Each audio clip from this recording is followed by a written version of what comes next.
Hey guys, Attila here. A data breach to Capital One servers in March exposed the personal information of nearly 106 million of the bank's customers. The hack, which included US and Canadian customers of the banking and credit card company, followed the settlement reached between Equifax and the Federal Trade Commission concerning a hack in 2017 that affected 147 million customers.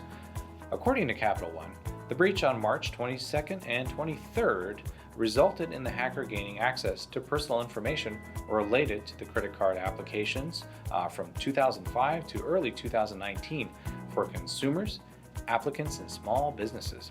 Capital One detected the breach on July 19th. Among the personal data exposed were names, addresses, dates of birth, credit scores, transaction data, social security numbers, and linked bank account numbers. About 140,000 social security numbers and 80,000 linked bank account numbers were exposed. Now, for Canadian credit card customers and applicants, approximately 1 million social insurance numbers were left vulnerable. Now, Capital One said that no actual credit card account numbers or username and passwords that would allow criminals to log into a customer's online portal were stolen in the hack. But you're probably wondering, how can I find out if my information was stolen? Now, Capital One announced that they would contact US individuals by postal mail whose social security numbers or linked bank account numbers were part of the hack. Now, those affected can probably expect a letter during the month of August, but unfortunately, at the moment, Capital One doesn't have a website that lets you check for yourself. I'm not sure if you remember this, but on Equifax, you could go to their website and there was a tool and you could put in your social security number and your information and you could see if you're part of its data breach. So they don't have that, but Capital One says that they have fixed the exploit the hacker used to access the confidential data. They've worked with federal law enforcement on the breach. And they're doing something similar to how Equifax responded to their breach. Capital One said that it would reach out to customers affected by the hack and they would offer that free credit monitoring and identity protection service. Something I think you've heard before, right?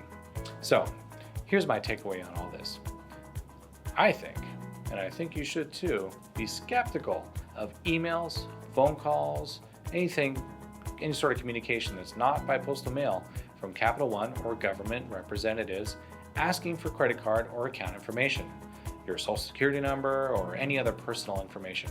As I mentioned before, Capital One will only notify you by mail if you've been affected by the breach. So anyone else calling or emailing you is likely, you guessed it, a scammer. Now here's the good news. You don't have to wait for Capital One to contact you.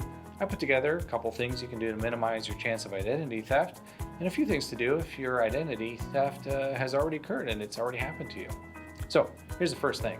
Number one, monitor your credit reports. Now you get one free credit report a year from the three major credit bureaus. Those are Equifax, Experian, and TransUnion. On your report, look for the unusual or any sort of unusual or unfamiliar activity, such as, a new account showing up that you don't remember opening. And, of course, watch your credit card accounts and bank statements for any sort of unexpected charges and payments, money going in and out, especially in small dollar amounts. Those could be red flags for a compromise. Number two is to sign up for a credit monitoring service. So pick a credit monitoring service that constantly monitors your credit report on the major credit bureaus, remember those three, and it can alert you when it detects anything unusual. So to help with the monitoring, you can set fraud alerts to notify you if someone is trying to use your identity to create any sort of credit or open a credit account. And a credit reporting service like LifeLock can cost $10 to $30 a month.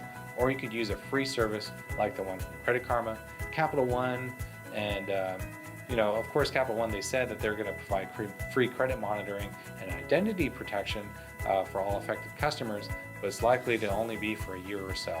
So it's going to be up to you to protect your identity. Anyways, if you have any sort of questions or you'd like to have some assistance with this, we can help. Feel free to reach out. I'm Attila. Stand by. Aloha.